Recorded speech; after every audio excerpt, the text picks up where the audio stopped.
നമസ്കാരം. ഗൃഹത്തിൽ ഗണപതി വിഗ്രഹം വയ്ക്കുകയാണെങ്കിൽ ഈ കാര്യം കൂടി ഒന്ന് ശ്രദ്ധിക്കുക.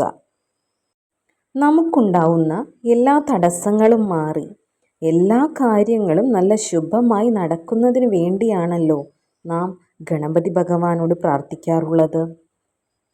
അതുപോലെ തന്നെ ഗൃഹത്തിൽ സന്തോഷവും സമാധാനവും സമൃദ്ധിയും കൈവരുന്നതിനു വേണ്ടിയാണ് ഗണപതി വിഗ്രഹം വയ്ക്കുന്നതെങ്കിൽ വെളുത്ത നിറത്തിലുള്ള ഗണപതി വിഗ്രഹം വയ്ക്കാൻ ശ്രദ്ധിക്കണം.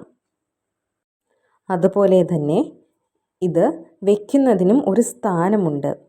നമ്മുടെ വീട്ടിനുള്ളിലേക്ക് നെഗറ്റീവ് എനർജി പ്രവേശിക്കാതിരിക്കുന്നതിന് വേണ്ടി വീടിൻ്റെ പ്രധാന വാതിലിനു നേർക്ക് വിപരീതമായിട്ട് വേണം ഗണപതി വിഗ്രഹം സ്ഥാപിക്കാൻ. ഇങ്ങനെ ചെയ്യുകയാണെങ്കിൽ വീട്ടിൽ ഐശ്വര്യം വന്നു ചേരുന്നതാണ്.